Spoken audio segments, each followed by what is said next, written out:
तो जो जेल में जो लोग बंद हैं, कोई 25 साल से कह रही हैं, कोई 20 साल से कह रही हैं, इसका मतलब कि उम्र कैद से ज़्यादा भी बहुत लोगों ने वहाँ पे समय काट लिया है जेल के अंदर। तो ज़्यादातर कौन लोग हैं? ज़्यादातर ट्राइब्स हैं, दलित हैं, बैकवर्ड हैं, यही लोग ज़्यादातर जेलों में बंद हैं जिनके पास संसाधन नहीं है। और वो कह रही हैं कि भाई सब कुछ लुटा भी देता है आदमी, उसके बर्तन भांडे भी सब बिक जाएंगे अगर न्याय इतना महंगा हो गया है।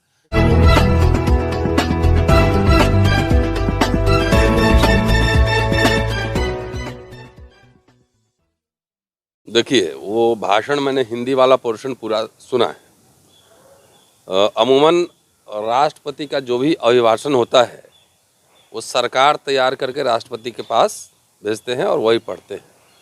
लेकिन सबसे दिलचस्प बात यह है कि बहुत ही सहज और सिंपल तरीके से उन्होंने भाषण पढ़ा नहीं है, असली मन की बात तो राष्ट्रपति ने कर दी। और अपने बचपन से अपने गांव के एक्सपीरियंस, एमएलए बनी उसके एक्सपीरियंस, जब वो बनी थी और एक कमेटी में थी उस समय उनको जेल का जो है दौरा करने का मौका मिला। उसी संदर्भ में महामहिम राष्ट्रपति का वक्तव्य था और वो कह रही हैं कि भाई इस जेल में आखिर कौन लोग बंद हैं। और आप ध्यान होगा तो अगर आप ध्यान से सुना होगा, उन्होंने 3 को ईश्वर माना है, टीचर, वकील और डॉक्टर। तो जजेस के बीच बोल रही थी, बड़े लोग थे वहाँ पे, बड़े बड़े लोग थे, चीफ जस्टिस ऑफ इंडिया भी थे। तो अगर तीनों पे टिप्पणी है, जजेस के अलावा, जुडिशरी के अलावा तीनों पे टिप्पणी है, तो यहाँ के प्रोफेसर्स, टीचर, डॉक्टर और वकील जो हैं उनको कम से कम संज्ञान में उसको ध्यान से सुनना चाहिए। जिस तरीके से व्यवसायीकरण बढ़ा है और डॉक्टर भी जिस तरह से कई केसेस आते हैं तो उनको गंभीरता से सुना जाना चाहिए। वो खुद शेड्यूल्ड ट्राइब कम्युनिटी से हैं और वो कह रहे हैं कि 1958 में जब उनका जन्म हुआ तो उनके पास कोई सुविधाएं नहीं थी, वहाँ पे कुछ भी नहीं था। तो जो जेल में जो लोग बंद हैं, कोई 25 साल से कह रही हैं, कोई 20 साल से कह रही हैं, इसका मतलब कि उम्र कैद से ज़्यादा भी बहुत लोगों ने वहाँ पे समय काट लिया है जेल के अंदर। तो ज़्यादातर कौन लोग हैं? ज़्यादातर ट्राइब्स हैं, दलित हैं, बैकवर्ड हैं, यही लोग ज़्यादातर जेलों में बंद हैं जिनके पास संसाधन नहीं है। और वो कह रही हैं कि भाई सब कुछ लुटा भी देता है आदमी, उसके बर्तन भांडे भी सब बिक जाएंगे अगर न्याय इतना महंगा हो गया है। और जिस तरीके से न्यायालय पे एक टिप्पणी है, सरकार पे भी एक टिप्पणी है और तमाम संस्थाओं पे उन्होंने एक गंभीर टिप्पणी बहुत ही सहज भाव से किया है और उसका साइड इफेक्ट भी दिख गया। जुडिशरी की ओर से कम दिखा ही कि अगले दिन एक कमेटी बनी है, बहुत सारे केसेस के मैंने उसमें वीडियो में बातचीत की थी जेपी सिंह साहब के साथ।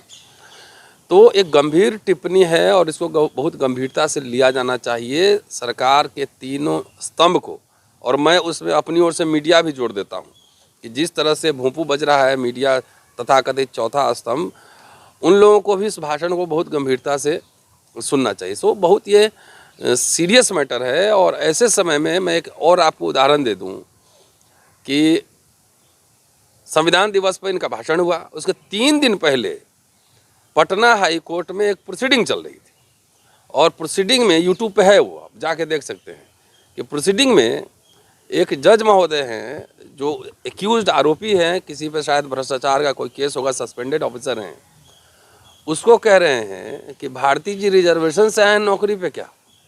तो ये तो सवाल और प्रासंगिक हो जाता है जो महामहिम का स्टेटमेंट है कि क्या संविधान के किसी अनुच्छेद में ये लिखा हुआ है कि चाहे वो आरोपी चाहे जो भी अपराध किया हो, इससे कोई भी जज पूछ सकता है क्या। तो इसलिए बहुत और गंभीर हो जा रहा है मामला। इसलिए मुझे लगता है कि राष्ट्रपति के भाषण को देश के तमाम लोगों को गंभीरता से लेना चाहिए। ये बात सही है, हम लोग जानते भी हैं कि जुडिशरी इतना महंगा हो चुका है, कोर्ट की प्रोसीडिंग इतनी लंबी होती है कि एक आम आदमी जो है वो उसको अफोर्ड नहीं कर सकता है और जिसके पास पैसे नहीं वो जेल में ही बंद रहते हैं। आप जेल के अंदर कभी जाके देखिए, बहुत सारे हमारे अधिकारी दोस्त हैं और बहुत सारे ऐसे लोगों को जानता हूँ जो जेल में रहे हैं। वहाँ कोई मुझे लगता है कि भारत जो है, यहाँ की जेल व्यवस्था मुझे लगता है, शायद जितना मैं जानता हूँ, हो सकता है गलत भी हूँ, लेकिन दुनिया की सबसे ख़राब जेल व्यवस्था में से है। बाथरूम सही नहीं होते हैं, रूम गंदे होते हैं, खाने में का क्वालिटी जो है बहुत ख़राब तरीके का होता है। मैं तो जेल नहीं गया हूँ। सबके लिए नहीं होता ना वो। नहीं, अमूमन जितने आम कैदी में कौन 80% तो SC ST ही बंद है, OBC बंद है।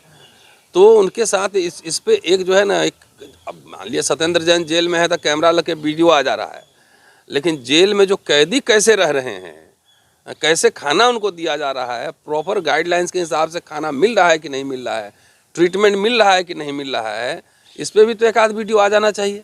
इसका मतलब है कि अगर नहीं आ रहा है तो पूरा एक मिली भगत है और कैदियों के जो मानवीय अधिकार है उनसे भी उनको मरहूम वंचित किया जा रहा है। यही इशारा राष्ट्रपति जी ने अपने भाषण में किया है कि उनको जो है उन अधिकारों से भी वंचित किया जा रहा है। और ज़्यादातर ऐसे ही दबे कुचले वर्ग के लोग हैं जो सालों साल जेल में बिता देते हैं और घर वाले उनको छुड़ाने भी नहीं जाते हैं, क्योंकि जाएंगे तो उनका घर हांडी भांडे जितने हैं सब बिक जाएंगे। तो क्या सरकार को उम्मीद थी कि राष्ट्रपति जी यहाँ से भाषण मुझे लगता है कि सरकार को भी उन्होंने अपने भाषण से जो है ना एक तरह से अनकंफर्टेबल पोजीशन पे डाल दिया है, क्योंकि वो सरकारी भाषण नहीं था, वो रियल दिल से कही गई बात थी और मन की बात बनावटी नहीं थी। गहरा था। हाँ, गहरा था, क्योंकि उस जो जिस समाज से आएगा उसके व्यथा को ज़्यादा बेहतर तरीके से वो समझ सकता है, सुन सकता है और व्यक्त कर सकता है। जी। तो सर इसमें गलती किसकी रही, जजों की रही या फिर सरकार भी? पूरा सिस्टम है ना। अब जज जुडिशरी जाके जेल में तो झांकेगी नहीं, तो राज्य सरकार या केंद्र सरकार का जहाँ जेल है उन अधिकारियों का, सरकार का ये दायित्व है। सबका काम बटा हुआ है, चेक एंड बैलेंस ज़रूर है, लेकिन बहुत मैं कह रहा हूँ कि डेफिनेटली ये बहुत ही सीरियस मैटर उन्होंने उठाया है और सरकार के मोडस ऑपरेंडी पे भी, कार्यशैली पे भी उन्होंने एक सवालिया निशान खड़ा कर दिया है। इसलिए मुझे लगता है सरकार भी अनकंफर्टेबल महसूस कर रही है। अदालत ऐसे फैसलों में स्वतः संज्ञान नहीं ले सकती जिन लोगों को पता है साइड इफेक्ट्स हुआ है ना। अदालत से मैंने एक पहले कह दिया ना कि कमेटी बनी है जो कैदी वगैरह, क्या एक कमेटी बनी है। अब तो सरकार की ओर से और ब्यूरोक्रेसी की ओर से इस पर रिप्लाई आना है कि क्या उनके भाषण को कितनी गंभीरता से लोग ले रहे हैं या नहीं ले रहे हैं। तो जो रबड़ स्टैम्प कहा जाता था राष्ट्रपति को, इस भाषण से तो नहीं लगता था? ऐसा तो फिलहाल नहीं लग रहा है कि वो भाषण सरकार का लिखा हुआ भाषण नहीं था, ऐसा मुझे लगता है प्राइमा फेसी प्रथम दृष्टि में। और वो गहरी मतलब संवेदना वाली बात उन्होंने कही है। जी। कहीं आखिरी भाषण ना हो जाए, ऐसा नहीं है, राष्ट्रपति का जो प्रोटोकॉल है उस हिसाब से तो भाषण उनको देना ही है। मतलब जब नहीं, भाषण तो राष्ट्रपति का ऑफिशियल प्रोटोकॉल के हिसाब से भाषण तो होता ही है। जी। सर ये जो भाषण दिया है मुर्मू जी ने, इसका कितना असर पड़ेगा, कुछ बदलाव आएंगे? अब ये असेसमेंट मैं कैसे कह सकता हूँ, ये तो आप लोग जो है लोगों के बीच पहुँचाएंगे इस पूरी बातचीत को। सरकार के संज्ञान में है, जुडिशरी के संज्ञान में है, ब्यूरोक्रेसी के संज्ञान में है। दूसरा ये लोकशाही है, तो लोकशाही में जनता सर्वोपरि है, संविधान सर्वोपरि है। अगर मान लिया कि आपके हक हकूक अधिकार छीने जा रहे हैं या उसको तबाह किया जा रहा है, तो यही संविधान आपको ताकत भी देता है ना कि आप जाकर कम से कम सड़क पे आप डेमोक्रेटिक तरीके से, संवैधानिक तरीके से आप प्रदर्शन कीजिए, सरकार के खिलाफ मेमोरेंडम दीजिए। और सरकारें झुकती हैं, ऐसा नहीं है कि नहीं झुकती हैं, लेकिन ये भी बात सही है कि रोज़ रोज़ जनता आंदोलित नहीं हो सकती है, उसमें वक्त लगता है, समय लगता है मोमेंटम बनने में। लेकिन मुझे लगता है कि वाकई अगर जिस समय ये राष्ट्रपति की कैंडिडेट हुई थी तो बहुत उछाला गया था कि हमने पहली बार जो है शेड्यूल्ड ट्राइब को राष्ट्रपति बनाया है, ये बहुत उछाला गया था, इसकी मार्केटिंग की गई थी। तो आपने बनाया है, जिसकी मार्केटिंग की है, तो कम से कम उनकी बात भी तो सुन लीजिए, उस पर अमल में भी तो ले आइए। सर ये कॉलेजियम सिस्टम को लेकर जो खींचतान चल रही है सरकार और न्यायपालिका के बीच, जी, तो क्या लगता है इसमें कोई बदलाव होने वाला कॉलेजियम सिस्टम? देखिए, हमने जितने एक्सपर्ट, मैं लॉ का एक्सपर्ट नहीं हूँ, लेकिन हमने पटना के फॉर्मर एक्टिंग चीफ जस्टिस से भी बात की है इस मसले पे। अगर आपने यूट्यूब को मेरा देखा होगा, लॉयर से भी बात की है, कई लोगों से मैंने राय ली है और बातचीत रखा है। तो जो एक्टिंग चीफ जस्टिस थे अंसारी साहब, उन्होंने कहा कि बगैर संविधान बदले कॉलेजियम सिस्टम नहीं हट सकता है, सुधार उसमें संभव है, लेकिन बगैर संविधान। अच्छा ये बताइए, 8 साल से इस सरकार है, मोदी सरकार है, उन्होंने ही बनाया नेशनल जो अपॉइंटमेंट की कमेटी है जजेस की, और ये तो खुली बात है ना कि उनके बहुत सारे ब्लू आइड जजेस थे उनके, तो उस समय सुप्रीम कोर्ट ने क्यों नकार दिया? यू ललित ने भी नकारा, उसके पहले ये बहुत सारे चीफ जस्टिस थे, उन्होंने क्यों नकार दिया?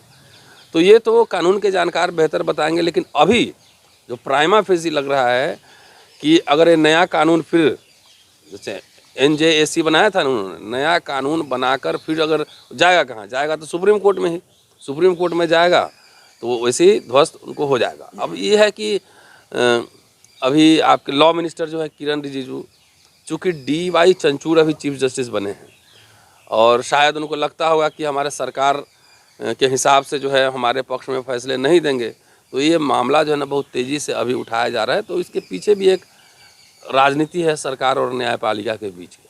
ईडब्ल्यूएस को लेकर के पुनर्विचार याचिका दायर की गई है, आपको क्या लगता है? नहीं ना, अच्छी बात है, लेकिन देखिए अभी DY चंचूड़ बने हैं तो थोड़ा सा इनसे उम्मीद की जाती है कि फेयर हैं, थोड़ा सा डेमोक्रेटिक हैं, लेकिन वो उसके खिलाफ तो हम लोग रहें। EWS गैर संवैधानिक है और संविधान का ही, वही संसद का इस्तेमाल करके गैर संवैधानिक जो है कानून बनाया गया। और जजेस का भी रवैया उसमें जो है ना, मतलब इस तरह का जुडिशरी तो मुझे नहीं लगता है कि जिस तरीके से उन्होंने डिसीजन दिया, बगैर किसी आंकड़ा, बगैर किसी कमीशन, बगैर किसी मांग के 48 घंटे में पास हो जाता है और कोर्ट भी उस पर मुहर लगा देता है। तो मामला तो गंभीर है और इसको संज्ञान में लेकर जो है मुझे लगता है कि देखिए क्या होता है। लेकिन अच्छी बात है, कम से कम रिव्यू पिटिशन डाला है। और 5 जजेस क्यों, इंदिरा साहनी जब 9 जजेस बेंच में ये हुआ था डिसीजन, तो मुझे लगता है कि फेयर तो यही है कि सारे जजेस का पूरी पीठ, पूरा बेंच उसमें बैठे और इस पर लाइव, तो अब तो लाइव आ ही रहा है डिस्कशन, खुली बहस हो और ये भावना से नहीं, कानून के तहत रैशनल तरीके से इस पर कम से कम जुडिशरी निर्णय करे। सर, ये बहुमत के और ये भावनाओं के आधार पर जो ये फैसले आ रहे हैं, क्या ये संविधान को कमजोर करने की कोशिश? लग ही रहा है, अब सरकार भी कई काम ऐसा कर रही है, नहीं लग रहा है कि संविधान को कमज़ोर, इसी संविधान का इस्तेमाल करके संविधान को कमज़ोर भी किया जा सकता है। इसे कई दृष्टांत, इसे कई एग्जाम्पल्स हमारे सामने पिछले कई वर्षों से देखने को मिले हैं। शुक्रिया सर।